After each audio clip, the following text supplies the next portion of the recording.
Okay, so the next step would be to weed your material. So what that means is it's already cut. So we can see the cut from the plotter right here.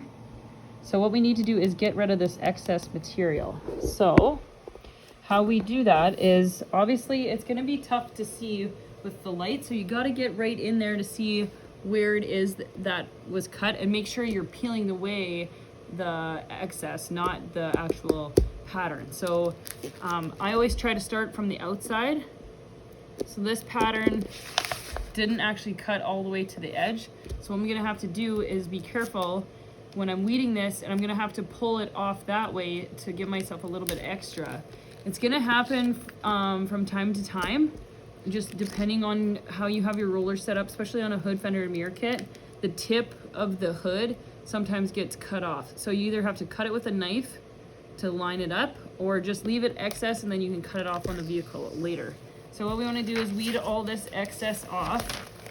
So this excess ends up being garbage. So all this spot, all this space that we have, that's why it's nice to have more vehicles lined up for the week, because right now we're going to be wasting all of this interior piece because we cut a bumper. So what I like to do before I weed all that and waste it all, I'm going to cut off that excess, because we can always use it for, say somebody comes in and brings like a bike part or some, bless me, some kind of part that we can just put a custom piece on, or even a fender flare or something like that.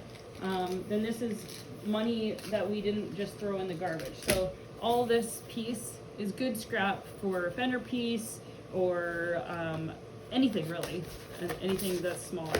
So I keep that, I roll it up, and I put it in our scrap bin, so that when I have to do something custom or small, I'll use stuff like that.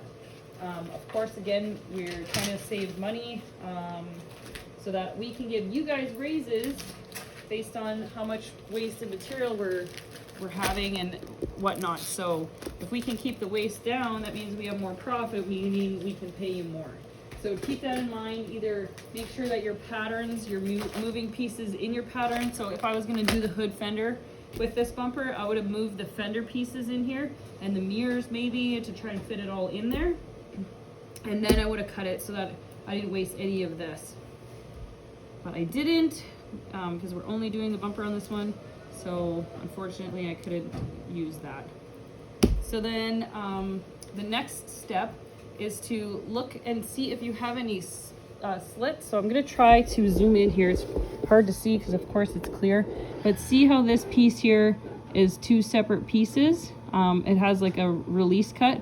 So what we want to do is put tape across here to hold these pieces together, so when we're unrolling this piece, it doesn't get caught on one of these and rip the piece off. So we're going to tape this closed, and then this one stops here and then stops here, so that's too big of a piece to put tape across, so we're going to leave that. So just know when we're unrolling it, we're going to have to be unrolling it from here, and then it's going to get stuck over here because this piece needs to come off. So then we'll pull this piece off and get it onto the bumper, which I'll show you in the next video so that you understand what I'm saying. But the next thing is to put tape on those little corners right there. So I'm just gonna go grab the tape and then show you how to do that really quick.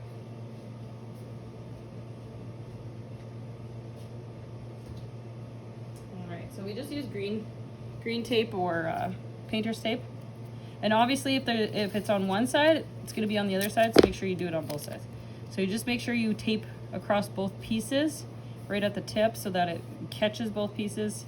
If it's a longer one, then I would tape up the middle, but it's not too long, so I'm just gonna leave it like that. And then I'm gonna do the other side.